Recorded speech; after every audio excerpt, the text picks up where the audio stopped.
Hey, Andrew, I'm in Johannesburg. Let's make some people jealous by telling them where you are. Yeah, so once the pandemic hit, it kind of shook me loose from DC and I became a nomad. I went to Asheville, North Carolina. I went to Austin, Texas. And then I ended up in this beautiful little beach town in Costa Rica called Nosara. So I live about a 10-minute drive from the beach. I have great Wi Fi, very low rent, and great food here. So it's a really good place to be a digital nomad. And apologies for anyone that makes that this makes super jealous.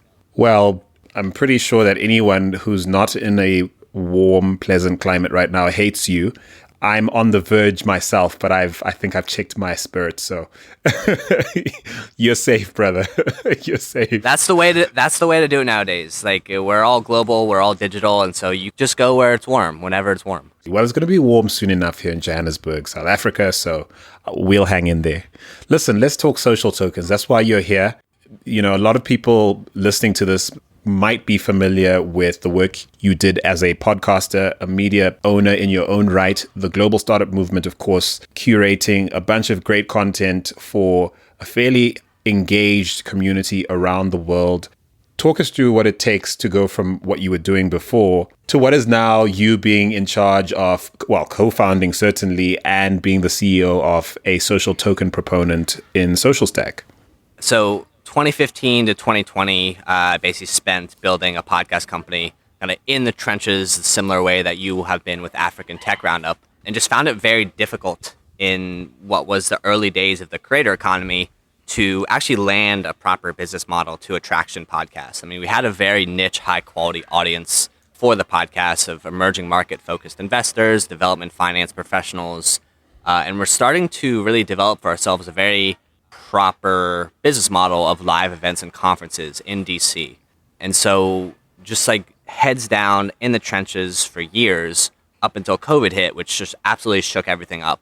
We lost pretty much everything from that Friday to Monday in terms of like our business model, the ability to gather people in person, and just had to really go back to the drawing board and reinvent everything. And so I had been in the crypto space for a while, just from like a casual observation, speculator standpoint.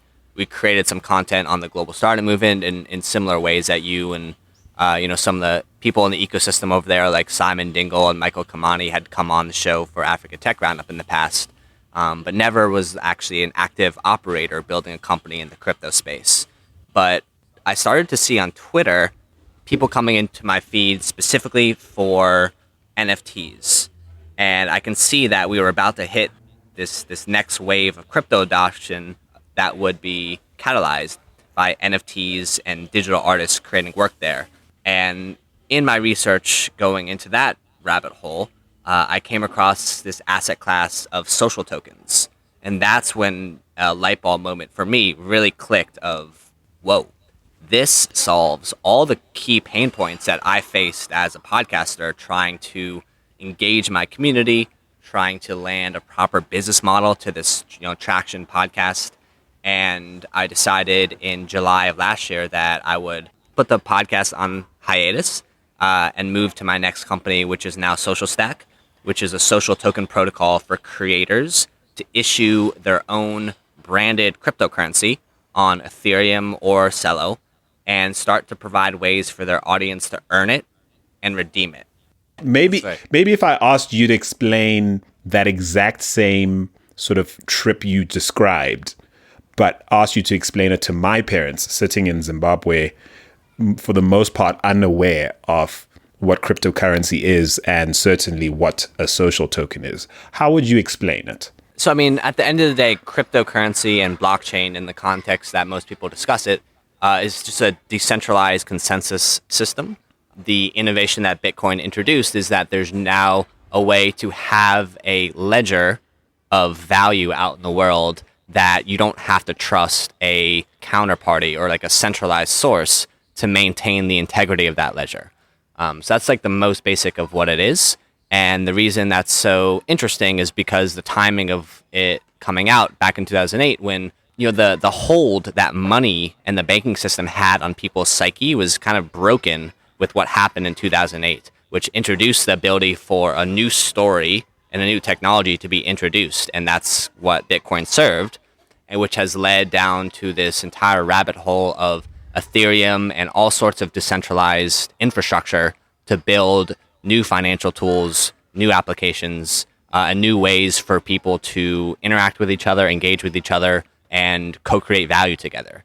The reason NFTs right now are so popular is because there's finally a simple enough of an interface for people to actually engage with the technology. They don't have to bring up a command line. They don't have to use tools like MetaMask, which everyone in crypto that's listening understands what that is, but the average person has no idea what MetaMask is, how to manage a non-custodial wallet. So right now it's a question of, are the interfaces for normal people to interact with this technology built? And that's the kind of point in the adoption curve that we've hit specifically with NFTs and social tokens. So social tokens, the most basic way to think about it is it's a reward system. It's a new economic layer that creators have to reward their fans for engaging with the platform. And the demand for the social token is derived specifically by the market opportunities that the issuer of the token enables. I mean, I think we should use African Tech Roundup and the token that you all have launched on Cello as the use case here, where it's this new economic layer that you've introduced and your fans by engaging with the platform, right? By listening to the podcast, by subscribing to the email newsletter. However you as the creator want to incentivize the behavior of the community, you can set up social token rewards. And over time, what's going to happen is the most engaged audience members of the ATRU platform are going to be earning the most tokens. That's very powerful because it flips the concept of ownership on its head. And now you can basically build a platform that's co-owned by yourself as the creator and your community that are most engaged with the platform. And that's very exciting. There's this common understanding of cryptocurrency as we've all come to understand it, this idea of digital money that's underpinned by a technology that apparently makes it impossible to cheat anyone else who buys into the use of the system, right?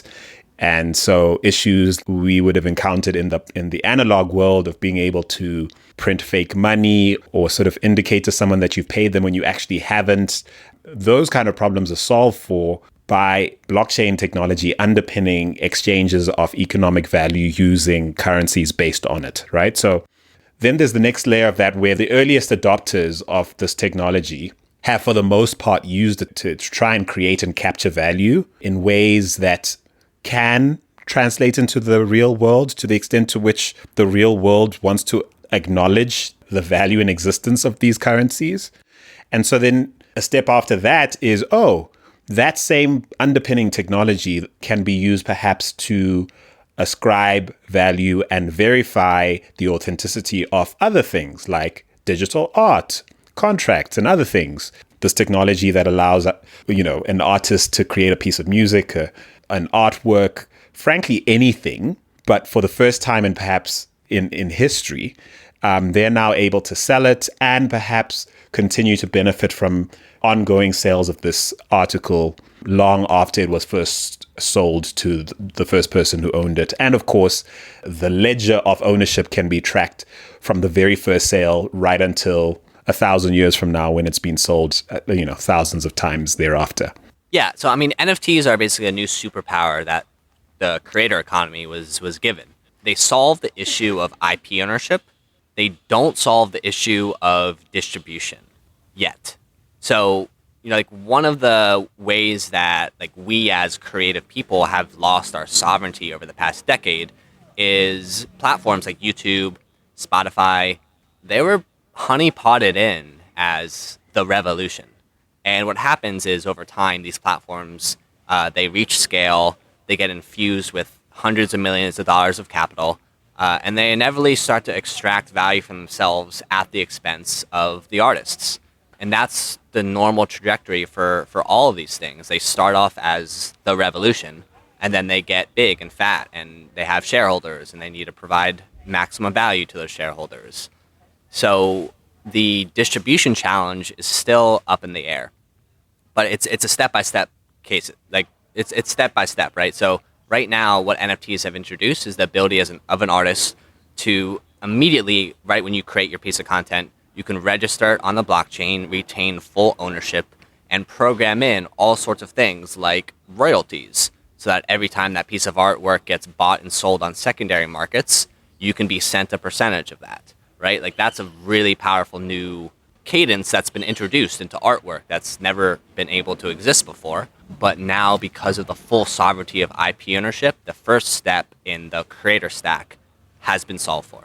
You call the NFT the superpower. What would you call the social token? And I'm saying this in the context of the social token as not just a superpower to the creator, to an individual who either creates or someone who buys and wants irrefutable evidence that they own something. What would be a great analogy for what the social token is for communities? Really what the social token has the power to do, and what what you now have unlocked with ATRU token, is the ability to incentivize behavior within the community so that the most engaged audience members and the most active participants in actually creating value and building the community can be directly rewarded for their contribution.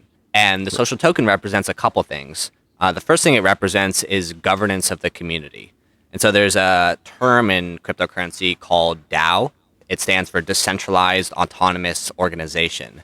And this is the goal of every token, to actually issue it out there into the world and have active community participants earning the token in a way that over time, the community basically becomes a self-governing, decentralized organism. And the original founders of that could actually step away and let the thing run on its own. And there's a term in crypto called exit to community. And that's what that is referring to. Like, we're not looking to IPO. We're not looking to get acquired. We're looking to exit it to the community in the way that it creates a self-sustaining organism that exists and is governed by this decentralized network of people, irregardless of the original founders and creators of the thing. And so in the perspective of ATRU, you can think of this as a way for the most active listeners or the most active participants in the community having governance votes over time as you start to open up the community to that. And so that might mean governance in what the editorial for the week is. It can mean governance in where you choose to host a specific event. Like, whatever decisions you want to give to the community, there are tools out there for you to take and facilitate a voting structure with the tokens as your voting ticket.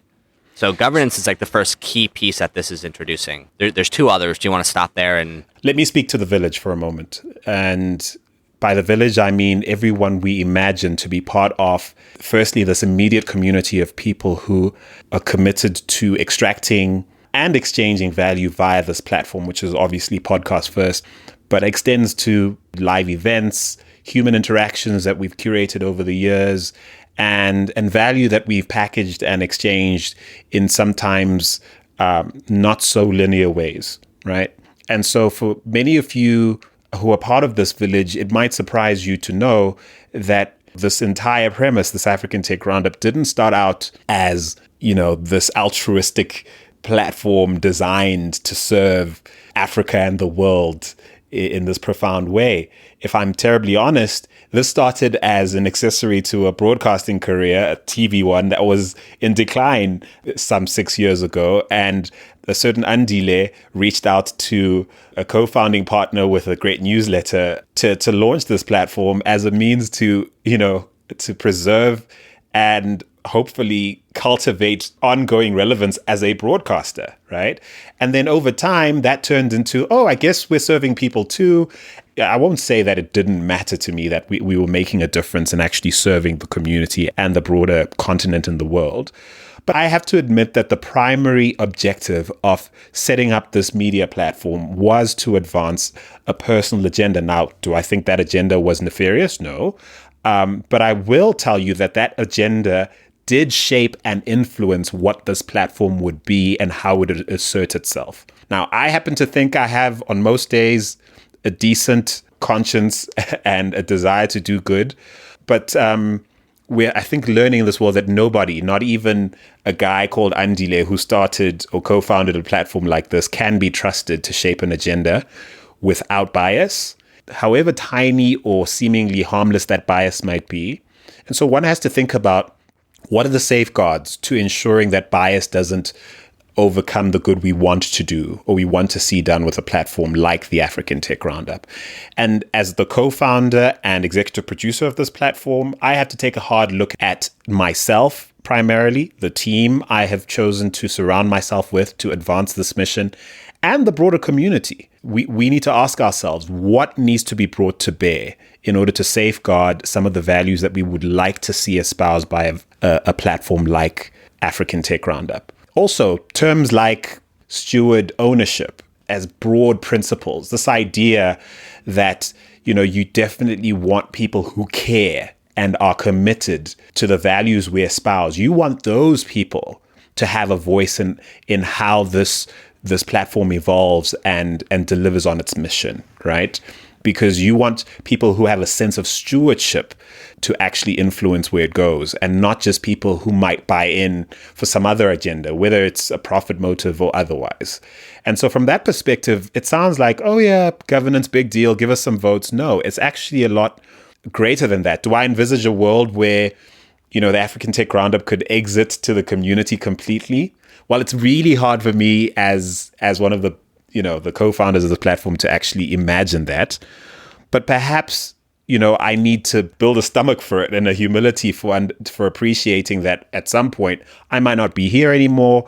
And I want to be able to leave behind a regime that basically ensures that there is a compass for keeping the platform on mission. So governance, huge, huge, huge. And I think perhaps it's helpful for people to understand where, you and I might have started this conversation, Andrew, beyond the fact that you were a podcaster and you, for the most part, have helped me develop a healthy, cautious enthusiasm for the potential of blockchain technology and social tokens. Beyond that, we've had for the longest time conversations about how do we deliver on safeguarding the mission that we undertake to do with the platforms and the media properties we build. And I think that's what's key here. And this is just a natural extension of that. And I think that you and I were very early on our acknowledgement that this is a micro conversation to a macro trend. And that macro trend is essentially the death of the celebrity. Right. People don't want to be talked to the way that Hollywood talks to people.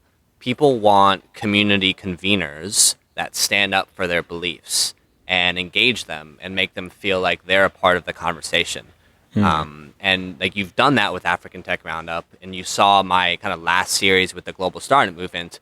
Like I was baking in every sort of engagement component that I could, from taking in WhatsApp voice notes to having a follow-up virtual conference with interactive sessions that touched on major themes from the podcast. So this technology is just an extension of that trend and of that philosophy. And it boils down to the core of ownership, which is what everyone's looking for. And accountability, I think, because I still go by broadcaster, creative, and strategist, right? And professionally, I primarily identify as this thing, which is, it's a relic of an idea that comes from a world where the celebrity broadcaster got up in the morning. You had to sort of get up at the same time as they did to hear what they had to say, and you're welcome. You know what I mean? Where we're realizing that part of what's wrong or what's lacking in our ecosystem is too many people wanting to inhabit that relic of an idea to broadcast into the space, whether it's broadcasting agenda, broadcasting intent, with very little desire to actually engage meaningfully and learn readily. And all of this requires such a humility, because starting with me and the team around me, we have to appreciate that we're not the most important aspect of what we get up to do in the morning. The most important aspect is the extent to which we're serving our community and the extent to which they're highly engaged in the process. And so I think that's what takes us to the next thing. So we've covered governance. What engagement might be next as far as social token and its utility? Yeah, I would say the next would be access. So these social tokens, the question is like, what is the utility? So what market opportunities are you opening up to people that are earning this token? And I think you've solved for that pretty uniquely, whether it's reserving ad spots on the ATRU platform that you can only book with the token, right? That's like one thing that is really valuable market opportunity for your community. And again, because this is only a thing that can be earned, not bought, only the most active participants in the community will be able to unlock that opportunity. Another one might be a private community that you open up, whether it's a token gated Telegram channel or a Discord server or monthly Zoom call. There's all sorts of things that you can open up to people that requires either holding a minimum balance of the ATRU token or actually redeeming it for something. So like maybe it's exclusive piece of art that the ATRU platform puts out that you can only buy with 1,000 ATRU tokens. You're really only limited by your imagination here, and the more opportunities that the token unlocks, the more utility it has, and the more value that will be driven accordingly to that. Over the years, Andrew, you'll know, we had so many conversations about, maintaining the integrity of our platform, the tension of advancing our commercial interest while maintaining sort of editorial integrity, ensuring that we don't let certain voices in our ecosystem dominate our feeds because we so badly need their commercial support via ads or content sponsorships and things of that nature. And so imagine a world where the bar for who gets to project into the space, into the village, as it were, and beyond it, as far as our reach will lend itself. Imagine a world where people who get to do that are the people who have, by a number of different measures, demonstrated their commitment to the ecosystem, the village first, the ecosystem next, and the values that would espouse what healthy engagement and learning looks like in that space. Healthy storytelling, attacks on oversimplification. What does that look like if you're a corporate player in our ecosystem? Well, it might mean we have a Patreon for this is a real thing. We have a Patreon for corporate partners. Guess what? It's not very much for you to contribute on a monthly basis. $50 or $150. Why are we doing that instead of demanding more? Well, because we'd actually like to see many, many, many corporates participate so that we're not reliant on any one. Right? We'd like to see the ecosystem participate and spread, the economic burden of making something like what we do exist sustainably over time. And for that, there should be rewards, social rewards, village credit that is accrued because of that sort of level of participation. And so I love that word. Village credit. That's exactly it. It's village credit. And so we're happy to create an environment that allows village credit to accrue and vest in institutions and individuals within our ecosystem who are doing the things that matter to ensure that the work that matters gets done. And so from that perspective, there's a culture shift perspective. There's an access thing, which I suppose commodifies what you end up with, which is the opportunity to advertise or something like that. But I want to think about it more as the privilege that accrues because you are doing what the village first and what the ecosystem next needs. That's a perfect segue into the final component of this, which is status. And you have to think about, like, what is the mindset of an NFT collector? Why would somebody spend tens of thousands of dollars on a JPEG file that's registered on the Ethereum blockchain? And the answer is status. Like, if you think about the most popular NFT artists, what's happening is people are buying their work for this much money because they want to be seen by them. They want them to see that they're the ones that bought their work. They're the ones that are supporting the artist. And that bleeds over into like every NFT community out there. Like an NFT is only as valuable as the underlying community that it affords you access and status within. And so that bleeds over into the social token space as well, because over time, the most engaged fans who are earning the most tokens, they're going to become visible to you. They're going to rise to the top. You're going to be able to see it's open. These are open blockchains.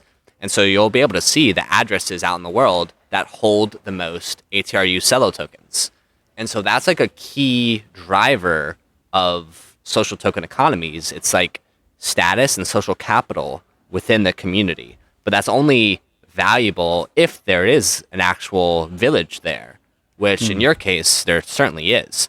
And so that's like the third kind of driver of this. And us as Social Stack, we're looking to build all sorts of tooling that's going to make those people visible, whether it's like a special tag on or icon on Discord, or like every time you attend an ATRU Zoom call, you have a special badge that can only be unlocked by being one of the top 10 ATRU holders. And so things like that are really powerful social incentivizations for people. And I mean, we're also motivated to start thinking about our village not as one sort of giant monolith, but as individuals who are interested and invested. And so there's a sense in which when you have a broadcasting mindset, you think about the potential audience and then you wait for the numbers to come back on the sort of commodified version of what that audience was, which is really a number on a page. What we're trying to transition to, as you started to do in the tail end of your tenure at Global Startup Movement, is actually start to treat people like the people they are, not as platform analytics, but as individuals that are worth creating relationships with and inviting to the table in governance, in curation, and production of what we know needs to be done for our ecosystem to advance itself. And so there's an intentionality to us trying to find all sorts of ways, technological in this case and otherwise, to become human again in a way that is akin to what the fireside storytelling dynamic used to be before we had electricity. The only way stories and good ideas could scale was literally one intimate conversation at a time. And there's a sense in which that's possible now at scale with podcasting. And now there's a version of us, leveraging podcasting and blockchain technology to allow those who are most engaged to emerge as community nodes and conveners in their own right. All that to say, we've been dreaming about trying to make this happen using the technology that existed. But now that it's finally here, it's kind of mind-blowing that we actually get to play with it and invite the village to come and experiment to bring it alive, because frankly that's what we need. And so I want this part of the conversation to sort of end here for now, because there's a lot more technical information that I think I'd want to make part of a second conversation, which is, you're hearing things like, Social Stack is enabling social tokens on Ethereum and CeLo. Why are we going with CeLo and not Ethereum? There are really good reasons for that. Well, how are we planning to roll out some of the ideas we have for bringing this token to life and allowing the community to start to earn it? How do we envisage some of the ways that people will be able to spend it? I know you've sort of thrown forward to that, Andrew, a little bit, but we want you to know that, what we start with is definitely a precursor to a much more involved ecosystem that we envisage over time. And so it'll be useful for us to paint a picture of what that ecosystem might look like at full flow versus where we're going to begin. And of course, most excitingly, as the village, you're probably most interested in knowing how you can get your grubby paws on some of this token. And as far as we're concerned, we're really keen on letting you in on how we are going to be dishing it out, because we look forward to doing that too. So, Andrew, thank you so much. I've managed to suppress my hatred for you. You get to record this podcast outdoors. I'm hearing dogs barking. I'm hearing the palms swaying. Please do take care until we have you back to talk about this some more. Thanks again. Thank you.